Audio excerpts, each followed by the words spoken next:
serenity, beauty, and discovery. Three exemplary points representative of the time I had with Season, A Letter to the Future. Since its announcement, which said very little but showed much of its world and tone, we have been discovering more about Scavenger Studios' title. Between trailers, we've learned about the vast landscapes which we can explore on foot or by bike, its art style similar to the films of Studio Ghibli, and the focus on simple mechanics for photographing the world and recording its sounds. These elements together result in a game with a singular and unique focus, knowing what to do within its limitations, and making the most out of it, and in the end, it offers one of the strongest experiences of the year, but fails to get right certain elements that ultimately hurt the final presentation, depending on your tolerance. Let's get to the good news first. Season contains one of the most powerful stories of the year so far, and similar to Nier Automata, yes, I dare mention said game, part of its emotional weight comes from the way our protagonist deals not only with her curiosity about a world she knows little about, but the connection she forms throughout her journey. Estelle has never known the world beyond her village, and with the announcement of the upcoming change of seasons, events that can be classified as drastic changes, which brings with it numerous personal questions that make her question how little she knows about the world, she decides to venture out and catalog the elements present from this season before the change comes, aiming to store them in a museum where said changes are inefficient.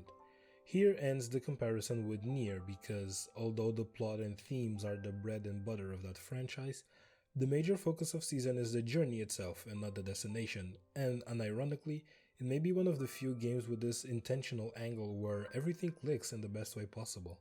Part of what made me love the narrative is the way in which Scavengers decided to explore the history of this changing world, from the environmental, mechanical, or expository methods of narrative.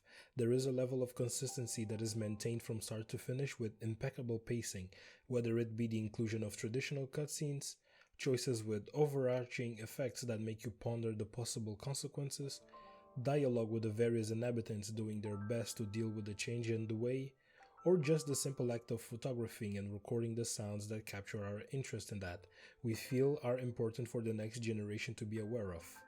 Within this narrative, we also find a simple theme of learning how to move forward into the future and deal with our fears, anxieties, afflictions, and any kind of emotional baggage in the process.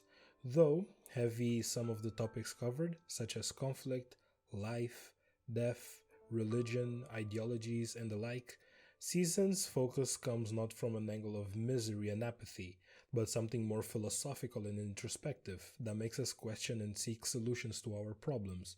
This thematic balance is difficult to execute, and the writers have done an exceptional job in guiding us through Estelle, who only knows as much as us about the great dilemmas of her world, allowing us to learn and grow through her curiosity at the events we witness.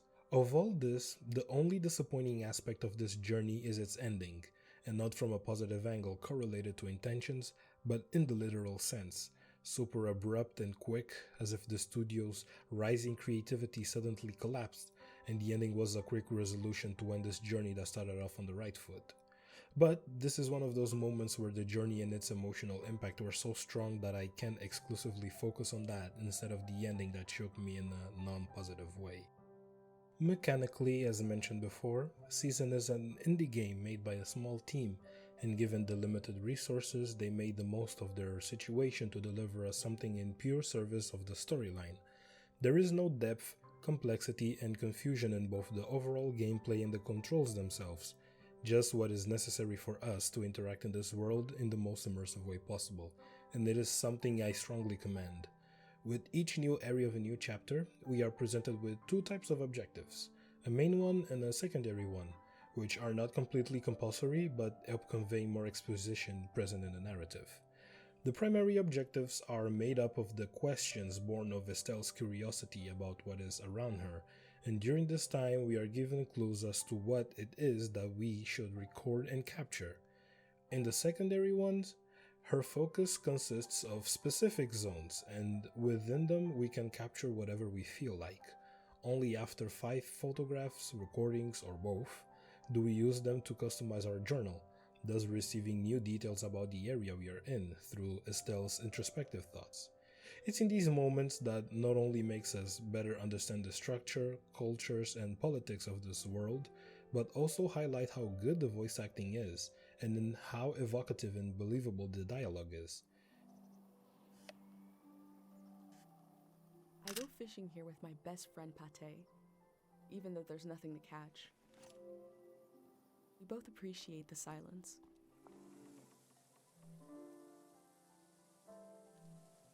Cows from all over the world came here to compete in cow stuff? The golden season seems like such a different world. I thought I'd wake up with an idea for a new shape or color. Everybody would love my new shape or color. But instead, my brain gave me a dream which made people afraid, which is making you leave. Using the bike is also another simple element. No worrying about complex controls or external factors influencing your ability to ride it. It's simply another method of immersion that helps us absorb our surroundings and be in the moment, enjoying every minute of every hour of every day. While they have perfected as much of what matters, there are details that suffer from a lack of attention, one of them being the transitions in the animations. It doesn't occur 100% of the time, but when it does, it is super noticeable and takes you out of the immersion. For example, when we hit small objects with the bike and instead of stepping over them or something similar to mitigate, we stop the ride immediately. Or when we grab the bike and instead of a proper animation happening, it automatically sticks in our hands and so we move on forward. Honestly, the latter is a small thing, but for a game that promotes immersion, it's an aspect that completely removes you from the moment. However, one of the aspects that doesn't take you out of the immersion is the soundtrack, which is simply wonderful. Similar to Breath of the Wild, it is very subtle and pleasant, and in sporadic moments it accentuates perfectly and adds emotion in the important moments.